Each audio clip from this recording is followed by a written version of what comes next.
Wine contains an abundance of aroma compounds which originate from the grapes or result from alcoholic or malolactic fermentation. But other significant sources of aroma compounds also exist. These include taints arising from external sources leading to contamination of wine, off flavours which result from biological or chemical processes occurring within the wine, along with aroma compounds whose origins are unknown. One of the more well-known taint compounds is 2,4,6-trichloroanisole, an extremely potent compound referred to as cork taint. It has a musty, earthy, mouldy aroma and can arise due to the presence of this compound in corks. Its origin in corks is reported to be associated with mould activity, and considerable research has been undertaken to understand and control the formation of this potent compound. Smoke taint has arisen over the last decade as a particular problem in viticultural regions prone to bushfire or wildfire events. It can lead to substantial economic losses as a result of grapes and wines displaying objectionable smoky, burnt and ashy characters. This is of particular concern since the tainting compounds such as guaiacol and other volatile phenols present in wood smoke can also be found in what is termed their glycosylated forms in grape berries. Glycosylation, or the addition of carbohydrate or sugar molecules to volatile compounds imparted by smoke contact, occur within parts of the grapevine, including the berries and the leaves, and these glycosides can be cleaved by the action of enzymes or acid during winemaking, thus releasing the volatile phenols into the wine. In other words, a stronger smoky character can develop in the wine as it's being produced.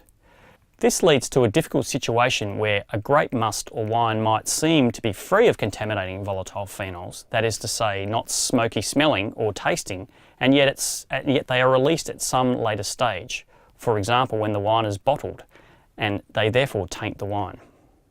Uncontrolled microbial growth can often lead to off flavours or taints in wines from compounds which may be normally present but are only perceived as faults at high concentrations. This is the case with indole, which can cause off flavour described as plastic or chemical. Indole appears to be a normal wine component that generally poses no problem unless it reaches high concentrations.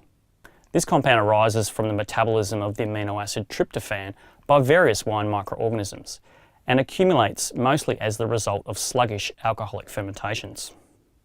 Bacteria are also associated with other off aromas or spoilage, in addition to volatile acidity or vinegar-related faults that we have previously described. These include off odours such as geranium caused by the metabolism of sorbic acid, and mousy off flavour, which is a flavour reminiscent to the odour of a mouse cage. It is associated with N-heterocyclic compounds such as tetrahydropyridine and pyrroline, produced from the metabolism of the amino acids ornithine and lysine.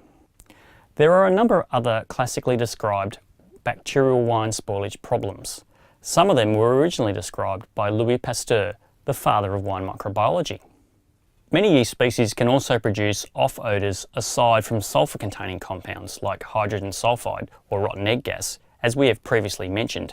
One common example is the off aromas related to Brett spoilage, which is characterised by aromas described as band-aid, barnyard, horse stable and leather, along with a bitter or metallic aftertaste.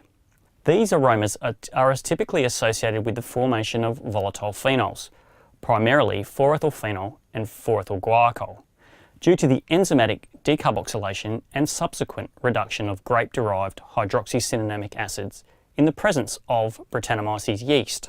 These spoilage yeast are often associated with barrel storage of red wines, but can be found generally in the winery environment and have been reported on grapes.